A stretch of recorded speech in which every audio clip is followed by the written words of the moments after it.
Selamat pagi bagi jemaat Gemim Sion. Shalom. Damai di hati. Damai di hati. Shalom. Puji syukur kita panjatkan kepada Tuhan Yesus Kristus yang telah menyertai kehidupan kita.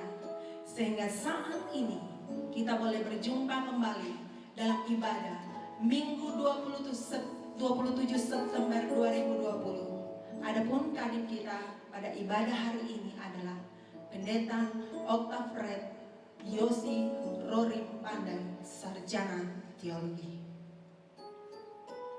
Mari jemaat Tuhan, kita masuk dalam hadirat Tuhan, beribadah kepada Tuhan. Kita menyembah Dia, memuliakan Dia, meninggikan Dia, mengagungkan Dia, sebab Dialah Raja di atas segala raja, sebab Dialah Tuhan di atas segala Tuhan, yang berkuasa dulu, sekarang, dan selamanya. Segala hormat, kemuliaan bagi nama Tuhan.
Di hadapan hadirat Tuhan pada pagi hari ini, seluruh jemaat Gemim Sion datang memuji memuliakan nama Tuhan.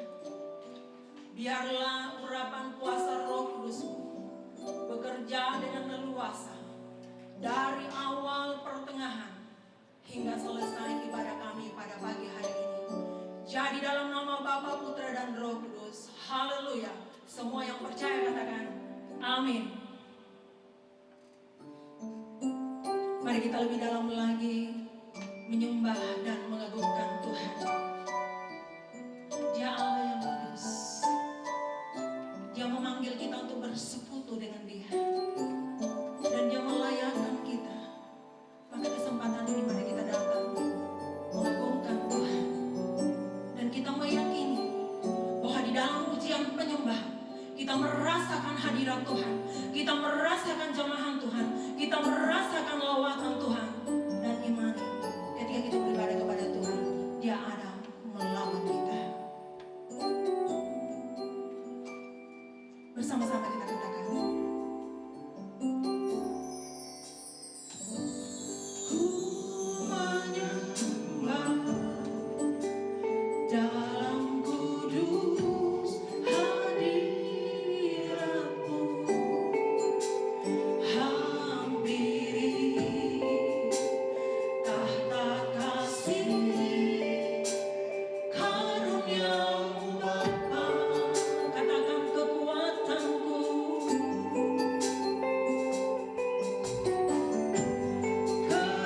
kekuatanku hanya dalam hadirat-Mu, Yesusku. Hanya Kaulah segalanya. Bersama-sama katakan, ku yakin Kau hadir di sini. Ku yakin Kau hadir di sini. Yes, ku rasakan kuasa yang tak terbatas. Ku yakin Kau ada di sini. Kemenangan terjadi di sini. Sekali lagi bersama-sama katakan, Kau hadir di sini. Ku rasakan kuasa yang tak terbatas. Ku yakin Kau nyata di sini. Kemenangan terjadi di sini. Suka jiwaku memuji-Mu. Sungguh besar Kau Yesusku. Suka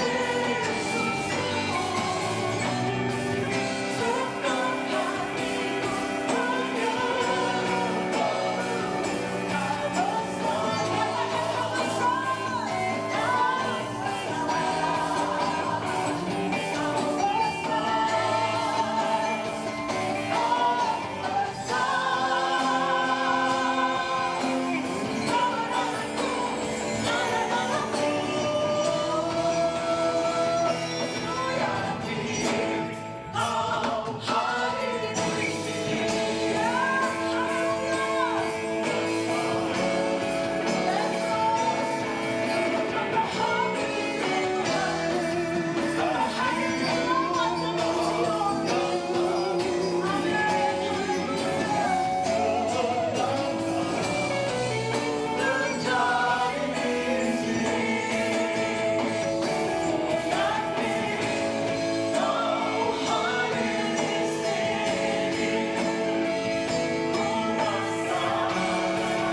menyembah-Mu.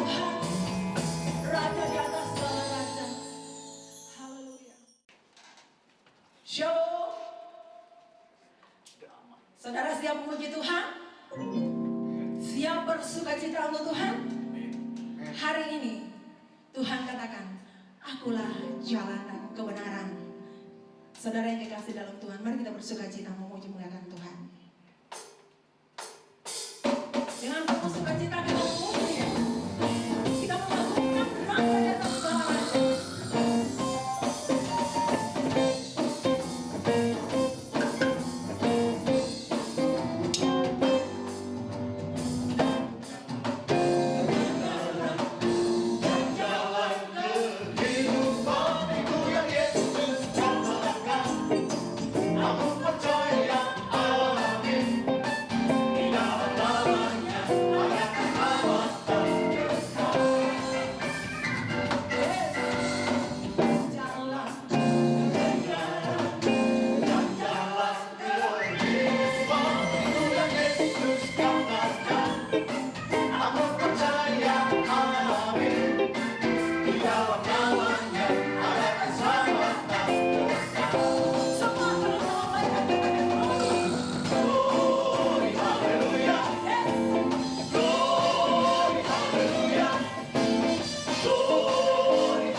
Untuk Raja kita di atas segala raja.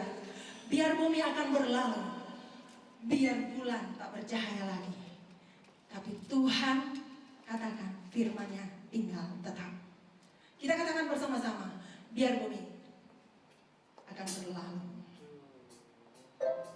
Dengan penuh sukacita kita menari, memuji Tuhan.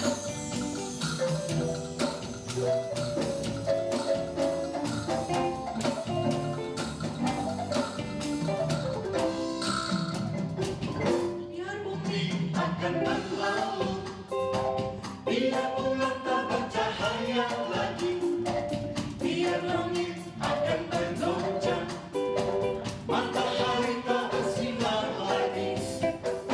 Tetapi Tuhan Yesusku tak pernah ingkar janji, semua yang difirmankan-Nya pasti akan digenapi.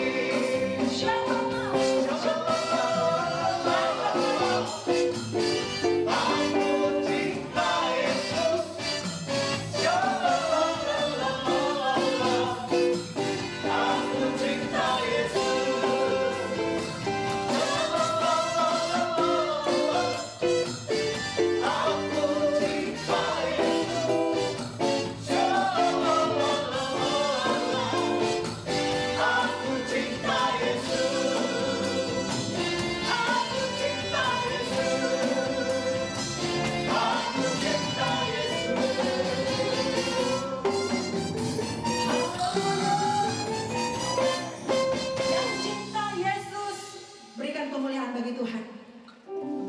Haleluya. Saat ini marilah kita menundukkan kepala kita di hadapan Tuhan. Marilah kita memeriksa kehidupan kita dengan bertolak pada firman Tuhan. Firman Tuhan berkata, kasihilah Tuhan Allahmu dengan segenap hatimu dan dengan segenap jiwamu dan dengan segenap akal budimu. Itulah hukum yang terutama dan yang pertama. Dan hukum yang kedua yang sama dengan itu ialah kasihilah sesama manusia seperti dirimu sendiri. pada kedua hukum ini tergantung seluruh hukum Taurat dan kitab para nabi. Matius 22 ayat 37 sampai 40. Dengan sikap menundukkan kepala, kita secara pribadi datang di hadapan Tuhan, memeriksa kehidupan kita, dan biarlah singers menyanyikan pujian. Apakah Engkau sungguh?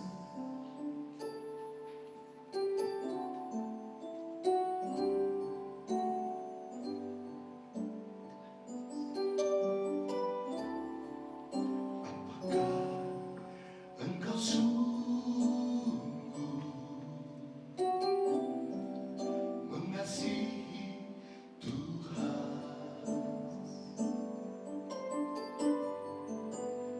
Jawablah itu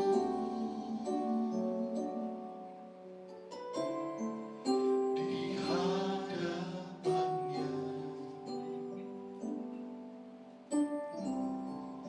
Dia yang Maha tahu isi hatimu.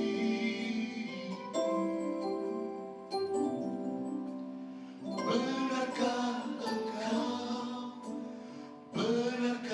engkau mengasihinya? Bukan sekedar ucapan yang keluar dari bibir, tapi lain di dalam hati. Di hadapan manusia boleh kau bersandiwara, tapi jangan kepada Tuhan.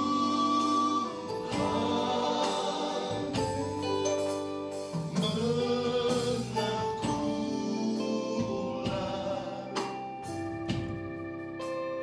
kepada Tuhan.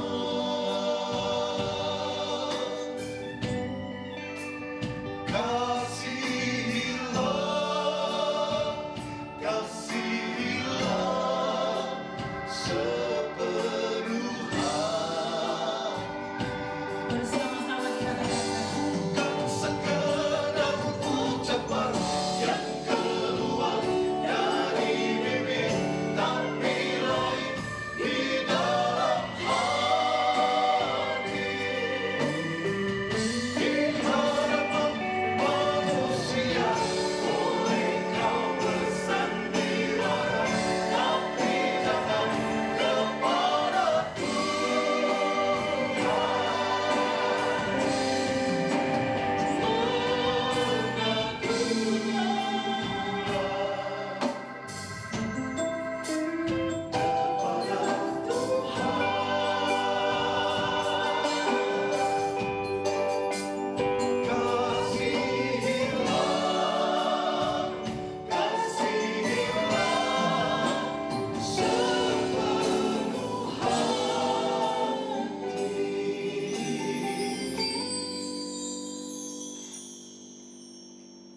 di hadapan hadirat Tuhan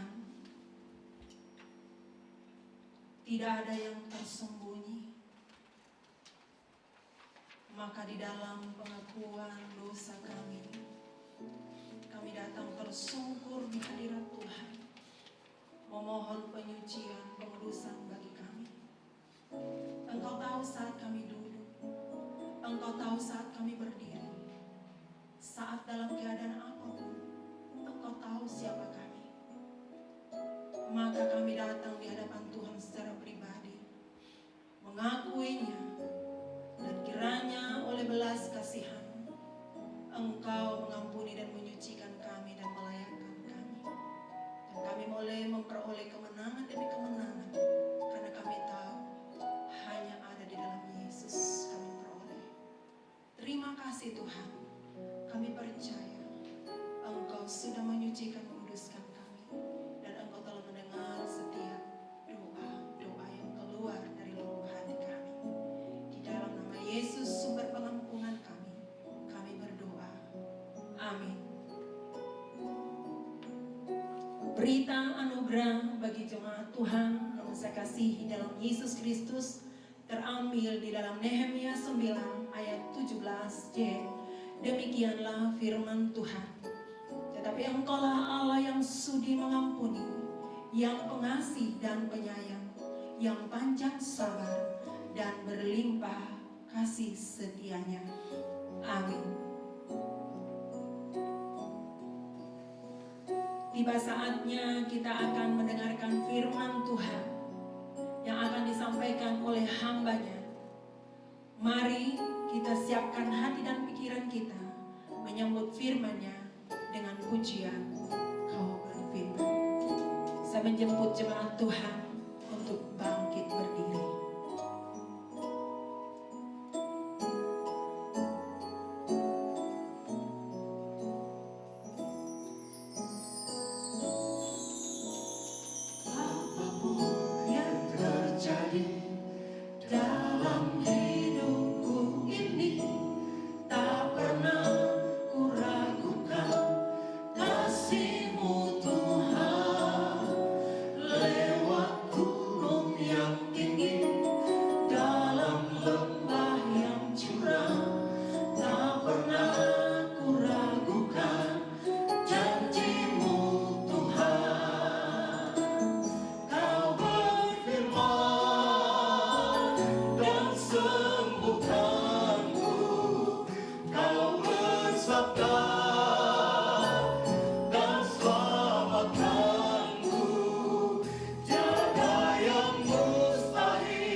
Marilah kita siapkan hati kita untuk mendengarkan firman Tuhan. Kita berdoa. Ya Tuhan, Allah Bapa kami, Bapa yang kami sembah dan kami kenal di dalam nama Tuhan kami Yesus Kristus. Kami tersungkur di hadapan-Mu ya Bapa. Kami rindu untuk mendengarkan sabda kebenaran-Mu. Karena kami percaya firman-Mu adalah pelita bagi jalan kami. Dan kami mau diterangi oleh firman-Mu di dalam kehidupan kami. Karena itu berbicaralah kepada kami ya Tuhan. Pakailah hamba-Mu yang tidak ada apa-apanya ini. Biarlah urapan Roh Kudus-Mu menaungi kami satu demi satu. Dan memberi kami pengertian yang benar akan firman-Mu. Terima kasih ya Bapa, berbicaralah kepada kami. Karena kami anak-anak-Mu sudah siap untuk mendengarkannya. Di dalam nama Tuhan kami Yesus Kristus, yang adalah firman yang hidup dan yang menghidupkan, kami telah berdoa. Amin. Bapak Ibu Saudara yang dikasihi Tuhan, nats firman Tuhan kita pada hari ini diambil dari surat Paulus kepada jemaat di Galatia, pasal yang kedua ayat 1 sampai dengan ayat yang ke-10. Galatia pasal yang kedua ayat 1 sampai dengan ayat yang ke-10, demikianlah firman Tuhan. Kemudian setelah lewat 14 tahun, aku pergi pula ke Yerusalem dengan Barnabas dan Titus, pun kubawa juga. Aku pergi berdasarkan suatu penyataan, dan kepada mereka kubentangkan Injil yang kuberitakan di antara bangsa-bangsa bukan Yahudi, dalam percakapan tersendiri kepada mereka yang terpandang, supaya jangan dengan percuma aku berusaha atau telah berusaha. Tetapi kendati pun Titus yang bersama-sama dengan aku adalah seorang Yunani, namun ia tidak dipaksa untuk menyunatkan dirinya. Memang ada desakan dari saudara-saudara palsu yang menyusup masuk, yaitu mereka yang menyelundup ke dalam untuk menghadang kebebasan kita yang kita miliki di dalam Kristus Yesus, supaya dengan jalan itu mereka dapat memperhambakan kita. Tetapi sesaat pun kami tidak mau mundur dan tunduk kepada mereka, agar kebenaran Injil dapat tinggal tetap pada kamu.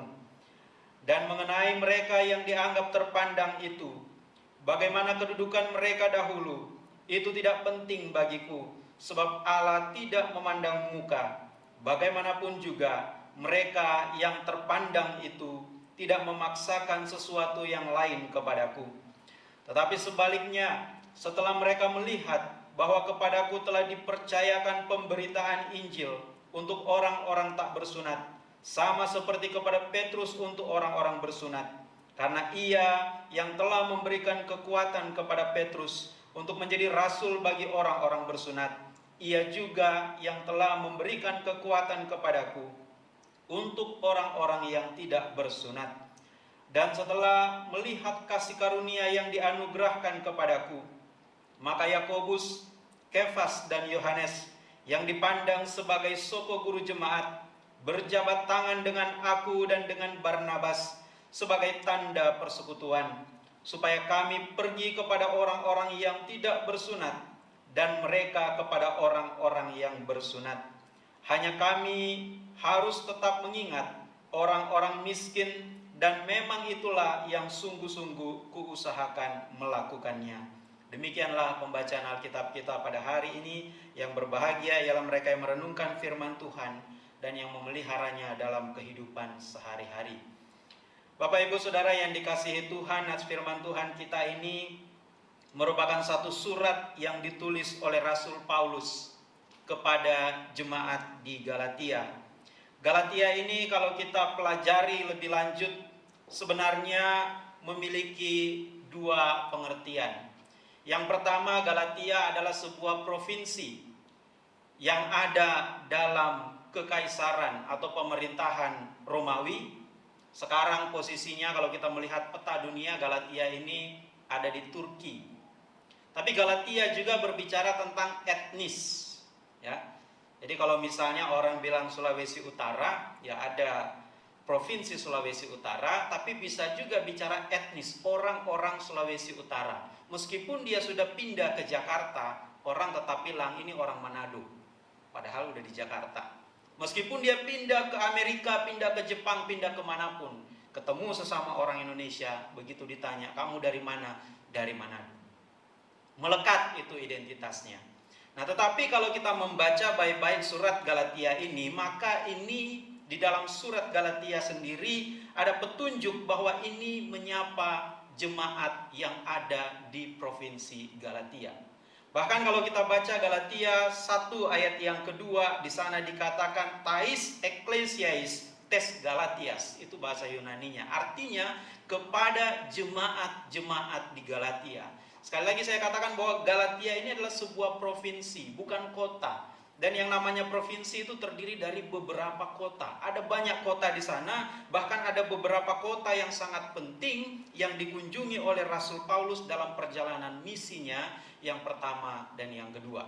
Ada beberapa jemaat yang didirikan oleh Paulus di sana, yang dia rintis dari awal, sehingga di sini dikatakan kepada jemaat-jemaat, tais ecclesiais, bentuk jamak dikatakan di situ.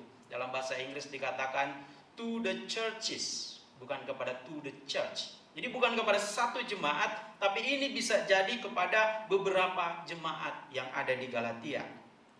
Nah, ada masalah serius yang sedang terjadi di Galatia pada waktu itu. Saya mencatat di sini ada 3 masalah serius. Yang pertama, bahwa di antara jemaat-jemaat Galatia mulai ada yang meragukan kerasulan Paulus. Karena Paulus ini berbeda dengan rasul-rasul Yesus yang lain yang diangkat sendiri oleh Yesus, yang menemani pelayanan Yesus sejak awal. Kalaupun ada pengganti di kemudian hari yang menggantikan Yudas Iskariot, penggantiannya itu dipilih langsung oleh para rasul yang telah dipilih oleh Yesus sejak semula. Mereka yang melantik langsung para rasul ini. Nah, Paulus punya cerita yang berbeda. Dia tidak menjalani proses seperti rasul-rasul yang lain, sehingga jemaat-jemaat di Galatia mulai ada yang meragukan. Dan biasanya ini karena ada yang ngomporin, ya. Ada yang suka mancing, ada yang suka cerita-cerita, mungkin bikin gosip di antara jemaat. Lo percaya gak sih dia itu rasul? Sehingga berkembang di antara jemaat, mulai meragukan kerasulan Rasul Paulus.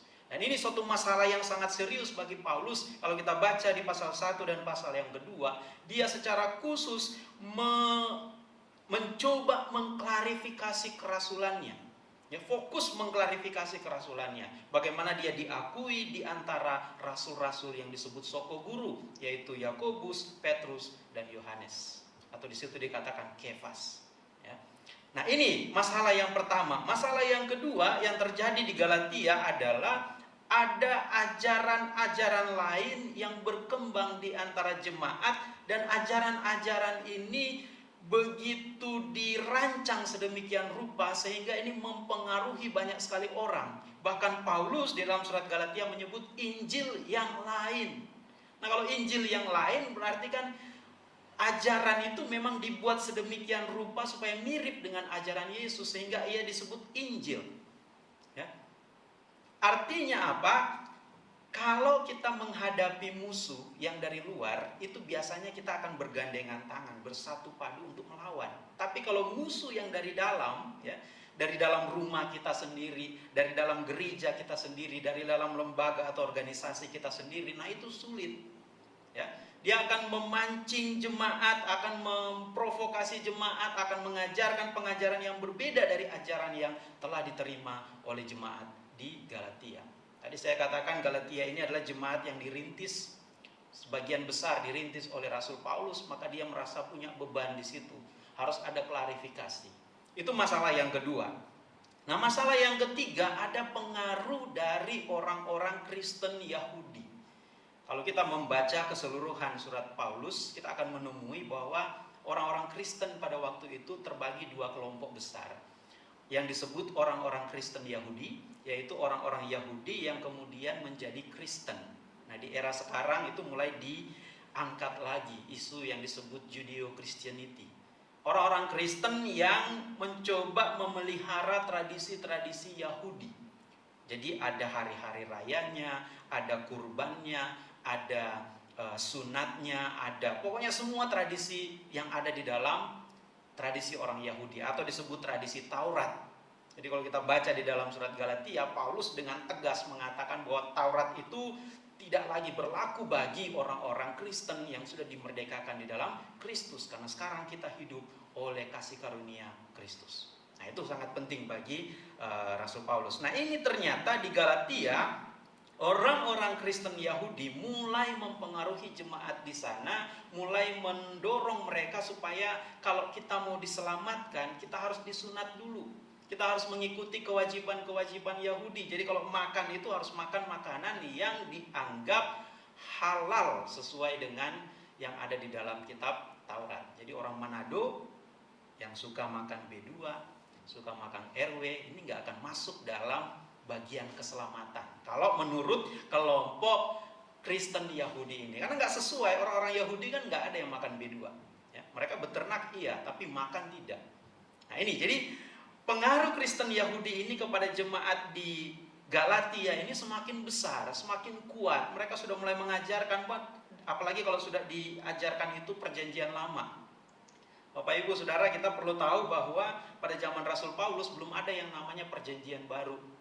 Belum ada yang namanya kitab Injil seperti yang kita pegang sekarang. Jadi satu-satunya kitab suci pegangan mereka adalah seperti yang dipegang oleh orang Yahudi, yaitu Tanakh atau perjanjian lama. Dan kalau perjanjian lama yang dipakai sebagai kitab suci, kita bisa lihat bagaimana orang-orang Kristen Yahudi bisa merajalela di sana mengajarkan bagaimana konsep kekristenan yang sesungguhnya. Ya, karena kitab sucinya ya hanya kitab suci perjanjian lama.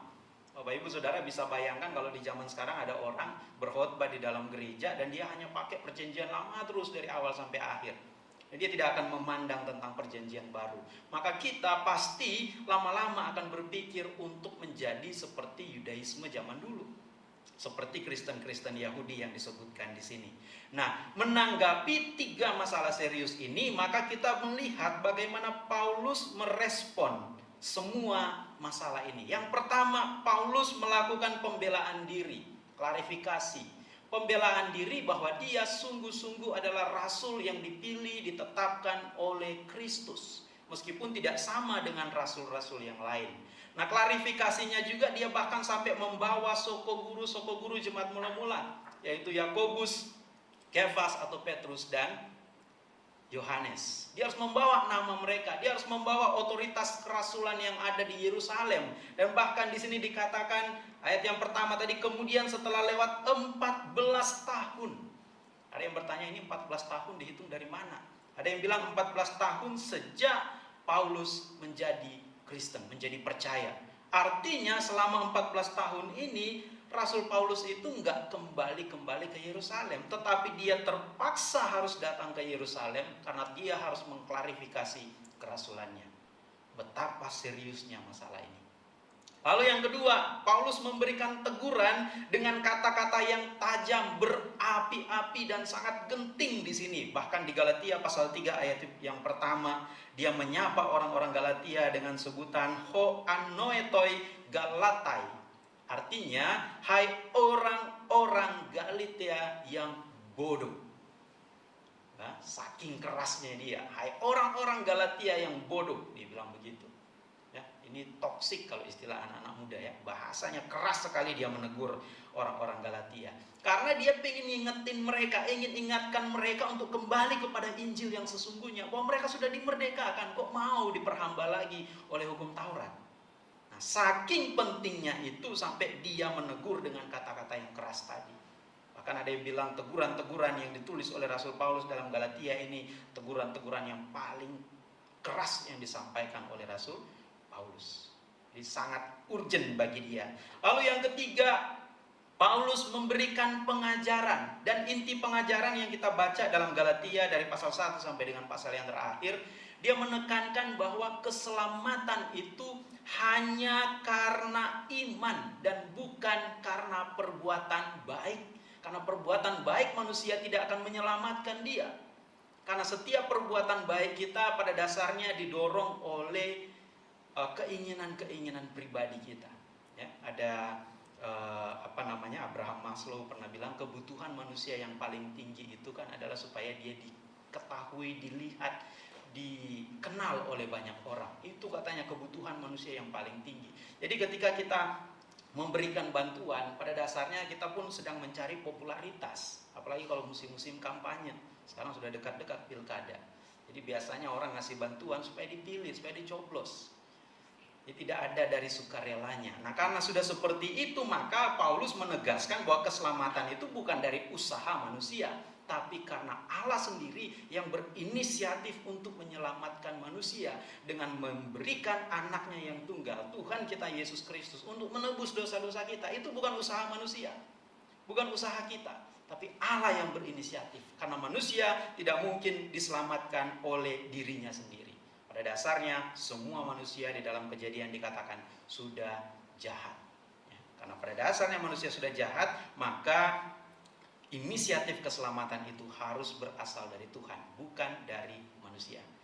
Dan yang terakhir, respon Rasul Paulus adalah dia memberikan nasihat dan motivasi. Nah, ini yang penting. Ada kalanya kita kalau memberi teguran, memberi pengajaran, di ujung-ujungnya tidak ada nasihat dan tidak ada motivasi. Nah, di tengah-tengah situasi pandemi seperti sekarang ini, nasihat dan motivasi itu perlu dikembangkan lagi di dalam gereja-gereja. Jangan sampai khotbah-khotbah kita penuh dengan kritik saja, tapi tidak ada nasihat dan tidak ada motivasi di dalamnya. Ingat, kita memberitakan Injil, memberitakan kabar baik. Kabar baik itu bukan kritik melulu. Kabar baik itu berarti membuat orang bergembira, bersuka cita. Dan lagi di musim pandemi sekarang, obat yang paling baik adalah imun tubuh yang baik. Kalau kita nanti sudah ketemu vaksinnya, vaksin itu hanya berfungsi untuk menambah imun tubuh manusia, sehingga virus corona ini tidak akan lagi mampu untuk menyerang manusia karena ada imun, ada sistem pertahanan dalam tubuh. Nah, katanya hati yang gembira itu menambah imun tubuh, ya, membantu imun tubuh manusia menjadi lebih baik. Makanya di tengah-tengah pandemi sekarang ini lebih banyaklah tersenyum. Ya, kalau lagi ibadah saat ini senyum-senyum saja. Nggak usah pikirkan yang lain-lain. Jangan pikirkan hutang, jangan pikirkan masalah-masalah yang di luar sana. Senyum-senyum saja, nikmati saja hidup. Itu yang lebih penting. Ya. Kalau kita menambah beban kita dengan pikiran yang macam-macam, ya itu gampang sekali kalau corona itu datang. Mau pakai masker berlapis-lapis pun tidak akan mempan. Ya. Nah, sekarang kita masuk pada Galatia pasal yang kedua yang menjadi perikop kita pada hari ini dan juga menjadi tema pembahasan oleh Gereja Masehi Injili di Minahasa, Gemim, selama minggu ini, berbicara tentang Gemim sebagai gereja yang misioner. Nah, saya ingin membatasi kata misioner itu pada makna pekabaran Injil. Nah, kita lihat bahwa di dalam Galatia pasal yang kedua ayat 2 dan ayat yang kelima ini penting sekali. Di ayat yang kedua, Rasul Paulus memberi penekanan tentang pemberitaan Injil, anetemen euangelion. Kata anetemen itu artinya dia mengkomunikasikan, mendeklar, memproklamirkan tentang Injil. Itu bagian yang pertama. Di ayat yang kelima, Rasul Paulus berbicara tentang he aletheia tu euangelium, kebenaran Injil. Ada dua hal yang dibicarakan di sini. Pertama, pemberitaan Injil. Yang kedua, kebenaran Injil. Nah, kebetulan minggu pertama Oktober, minggu depan, kita akan masuk di Hari Pekabaran Injil Indonesia, HPII, ya. Biasa kita rayakan bersama dengan Hari Perjamuan Kudus Sedunia.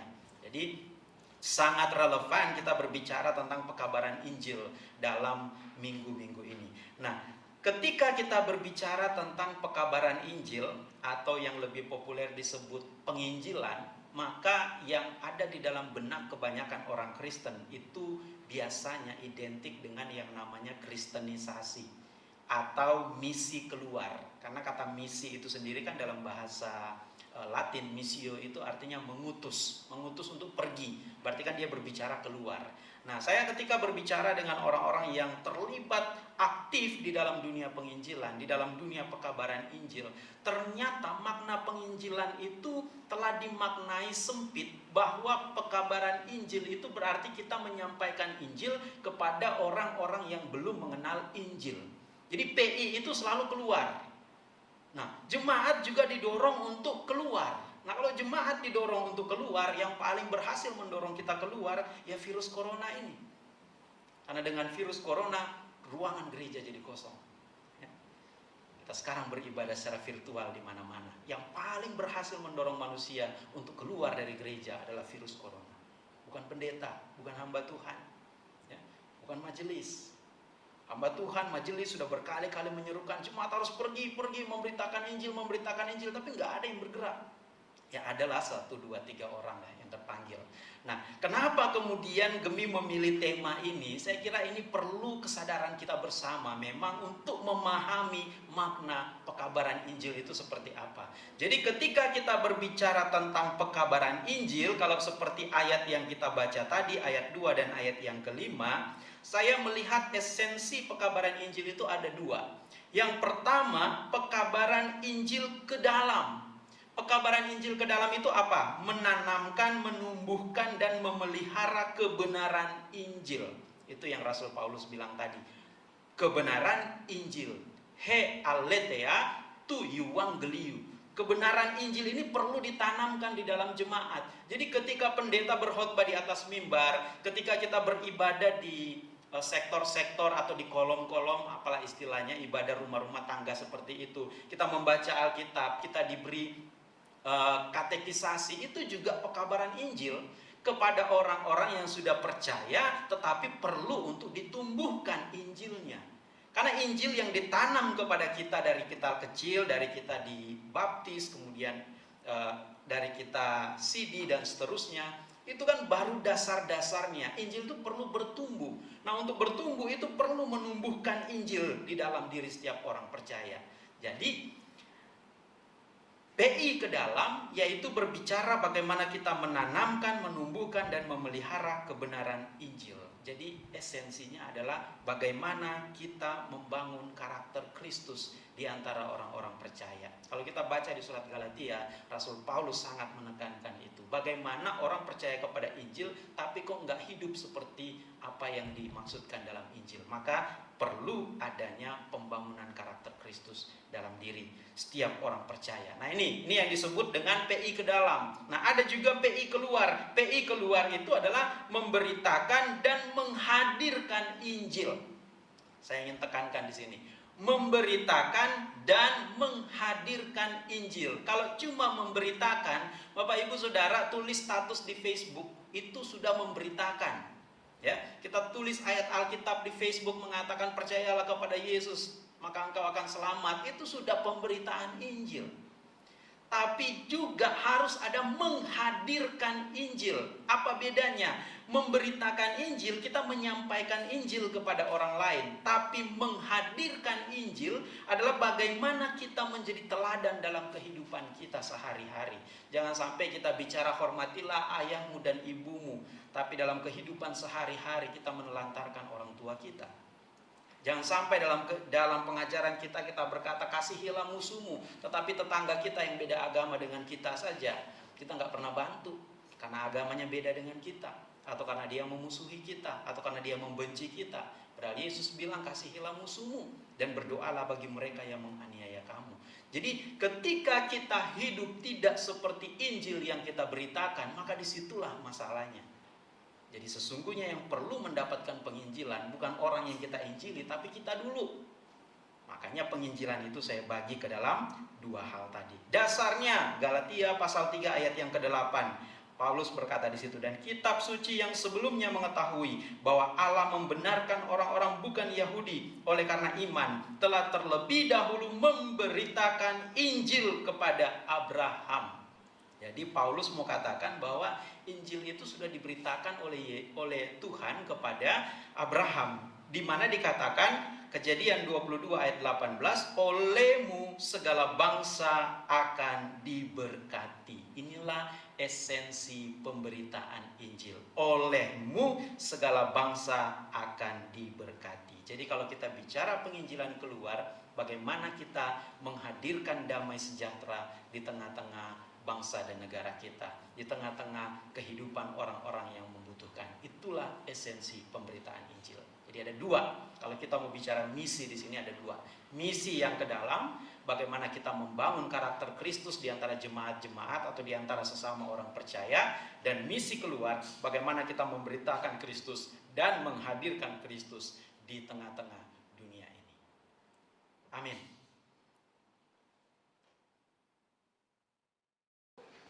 Tiba saatnya kita akan membawa korban syukur kita kepada Tuhan. Nats pengantar persembahan syukur 2 Korintus 9 ayat yang ke-7 berkata, Hendaklah masing-masing memberikan menurut kerelaan hatinya, jangan dengan sedih hati atau karena paksaan, sebab Allah mengasihi orang yang memberi dengan sukacita. Sambil kita memberikan persembahan kita menyanyikan lagu Bernyanyilah Bagi Tuhan Kuat.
Marilah kita masuk dalam doa persembahan. Kita satu dalam doa.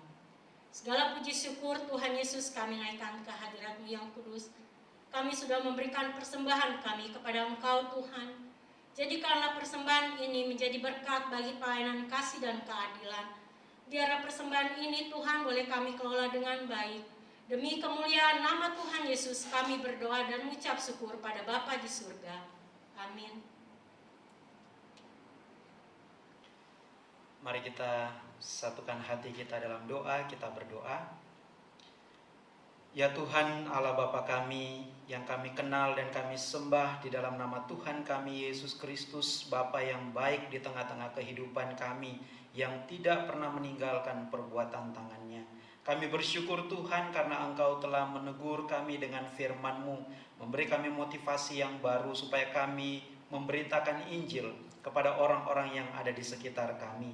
Dan kami bersyukur Tuhan karena tuntunan-Mu, penyertaan-Mu terus nyata di dalam kehidupan kami, sehingga kami boleh ada pada saat ini sebagaimana kami ada. Dan saat ini ya Tuhan, kami mau menaikkan doa-doa syafaat kami. Kami mau berdoa untuk bangsa dan negara kami di tengah-tengah situasi pandemi COVID-19 saat ini, dan bahkan di tengah-tengah resesi ekonomi. Ada begitu banyak orang yang membutuhkan pertolongan ya Bapa, baik mereka yang sakit karena virus corona atau mereka yang sakit dengan pelbagai penyakit lainnya. Tuhan tolong beri mereka kesembuhan, pemulihan yang total ya Bapa, agar ya Tuhan mereka boleh kembali beraktivitas dengan baik seturut dengan kehendak-Mu. Dan juga mereka yang terdampak oleh masalah ekonomi di tengah-tengah bangsa dan negara kami, mereka yang dipecat dari pekerjaannya, mereka yang kehilangan pekerjaannya, mereka yang menutup bisnis mereka. Tuhan beri penghiburan dan kekuatan, beri hikmat dan kebijaksanaan ya Bapa, supaya itu tidak melemahkan iman mereka, tetapi mereka boleh terus bersemangat di dalam Tuhan dan menemukan cara-cara yang baru untuk mendapatkan berkat yang berasal daripada Engkau.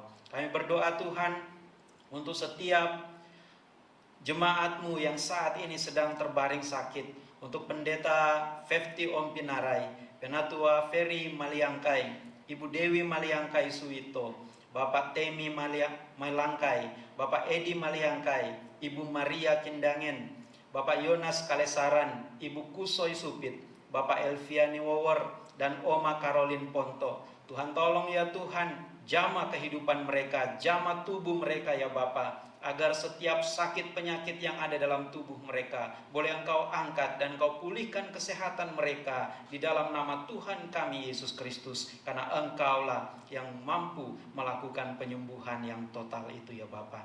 Kami juga berdoa untuk Ibu Eka Sendo Abidin yang saat ini sedang mengandung ya Tuhan.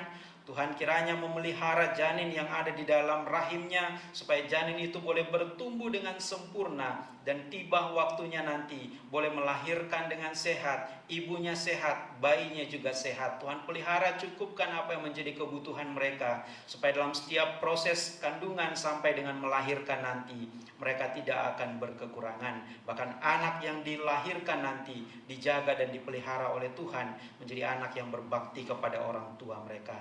Kami juga berdoa Tuhan untuk saudara-saudara kami yang saat ini sedang bertugas di luar kota maupun di luar negeri. Untuk Bapak Doni Rantung, Saudara Febri Tumbol, Saudara Stefan Dorondonu, Bapak Effendi Panjaitan, Bapak Fedi Ompi, Bapak Hartley Tamamilang, Frangelio Maki, Ibu Olvi Umboh Loloang, Bapak Viveri Waluko, dan Ibu Syama Sela Bani Lincewas. Tuhan tolong mereka, pelihara mereka, jaga lindungi mereka ya Tuhan, supaya di tempat mereka bertugas saat ini mereka boleh diberi hikmat kebijaksanaan oleh Tuhan, dituntun, dipelihara, diberi kekuatan yang ekstra ya Tuhan.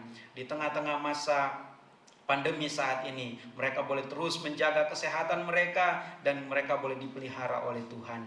Juga rencana pernikahan dari Saudara Febri Franky Tumbol dan Saudari Ferawati Oktaviana, juga Saudara Kim Myung In dan Saudari Kartika Togas. Tuhan tolong supaya rencana pernikahan mereka pada tanggal 10 Oktober nanti boleh terselenggara dengan baik, boleh semua persiapan yang mereka siapkan saat ini semuanya boleh berlangsung dengan baik. Apa yang mereka butuhkan dicukupkan oleh Tuhan, supaya rencana pernikahan mereka nanti berjalan dengan baik dan pernikahannya boleh berlangsung seturut dengan kehendak-Mu saja. Juga berdoa untuk Saudari Cynthia Rarung dan Veronica Nayawan yang juga baru menyelesaikan studi mereka. Tuhan yang memberi mereka hikmat dan kebijaksanaan, menuntun mereka untuk masuk dalam tahap-tahap berikutnya, baik mereka akan melanjutkan studi maupun mencari pekerjaan. Tuhan yang akan menuntun mereka, menolong mereka menemukan pekerjaan yang sesuai atau studi lanjut yang sesuai dengan kehendak Bapa di surga. Terima kasih ya Bapak, kami berdoa untuk mereka yang berhari ulang tahun, baik Saudara Yosua Umbo, Ibu Bella Stevian, Penatua James Ponto. Tuhan, di usia yang baru ini, biarlah damai sejahtera Kristus ada di dalam kehidupan mereka. Mereka boleh terus memelihara iman mereka, semakin bertumbuh di dalam iman kepada Kristus. Dan apapun yang mereka cita-citakan, Tuhan yang akan mewujudkan dengan kekuatan penyertaan yang berasal daripada Engkau. Untuk ulang tahun pernikahan keluarga Sendo Abidin dan keluarga Maliangkai Sahlan, Tuhan, di usia pernikahan yang baru ini, biarlah keluarga ini boleh semakin erat oleh kasih Kristus, saling mengasihi satu dengan yang lainnya, memelihara apa yang menjadi kebutuhan mereka ya Tuhan. Keluarga mereka diberkati oleh Tuhan. Terima kasih ya Bapa. Juga untuk keluarga yang berduka atas meninggalnya Bapak almarhum Hence Sulu, biarlah Tuhan di tengah-tengah duka cita mereka, Tuhan yang memberi penghiburan yang berasal daripada Engkau, karena sumber penghiburan kami hanyalah Tuhan satu-satunya. Terima kasih ya Bapa, masih banyak yang kami panjatkan di dalam doa-doa kami, tapi kami percaya Engkau yang lebih tahu apa yang menjadi pergumulan dari jemaat kami, lebih khusus gereja di tempat ini, Gemim Jemaat Sion Jakarta. Apa yang menjadi rencana program ke depan yang sudah disusun, biarlah semuanya boleh terlaksana dengan baik. Semua yang melayani di tempat ini, mulai dari ketua majelis jemaat sampai kepada semua jemaat yang ada, boleh menjalankan tugas dan tanggung jawab mereka untuk memberitakan Injil dan memelihara jiwa-jiwa yang sudah Tuhan percayakan kepada mereka. Terima kasih ya Tuhan, jaga dan peliharalah gereja-Mu ini. Untuk sinode kami, Gemim, biarlah Tuhan juga memampukan para pemimpin sinode kami di dalam mengambil setiap kebijakan di tengah-tengah pandemi yang ada saat ini, supaya dimanapun Gemim berada, Gemim boleh menjadi gereja yang menjadi saluran berkat Tuhan. Terima kasih ya Bapak, juga untuk semua yang telah membantu proses syuting maupun editing ibadah virtual ini. Tuhan juga memberi mereka hikmat dan kebijaksanaan ya Bapa, memampukan mereka untuk memberikan yang terbaik untuk kemuliaan nama-Mu saja. Terima kasih ya Bapa, inilah yang menjadi doa dan kerinduan kami. Kami alaskan doa ini di dalam nama Tuhan kami Yesus Kristus yang telah mengajar kami berdoa. Bapa kami yang di surga, dikuduskanlah nama-Mu, datanglah kerajaan-Mu, jadilah kehendak-Mu di bumi seperti di surga. Berikanlah kami pada hari ini makanan kami yang secukupnya, dan ampunilah kami akan kesalahan kami, seperti kami juga mengampuni orang yang bersalah kepada kami. Dan janganlah membawa kami ke dalam pencobaan, tetapi lepaskanlah kami daripada yang jahat. Karena Engkaulah yang punya kerajaan dan kuasa dan kemuliaan sampai selama-lamanya. Amin. Mari kita bangkit berdiri dan menerima berkat yang berasal dari Tuhan Yesus melalui hamba-Nya. Namun sebelumnya, mari kita naikkan pujian, "Then sings my soul, my Savior God to thee."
Jemaat Tuhan, milik Tuhan, pulanglah dan terimalah berkat dari Tuhan.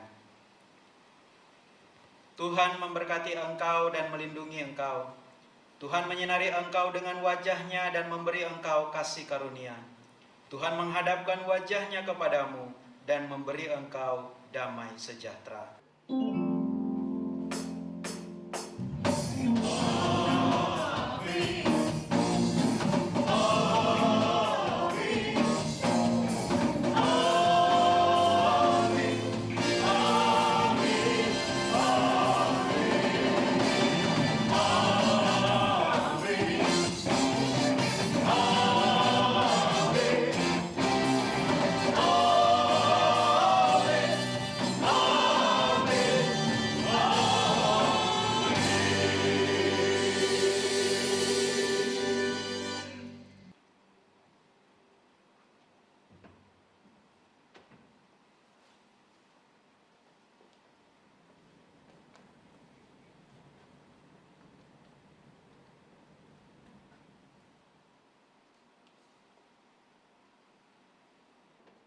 Ibadah kita telah selesai. Selamat hari Minggu. Tuhan Yesus memberkati. Shalom. Damai di hati.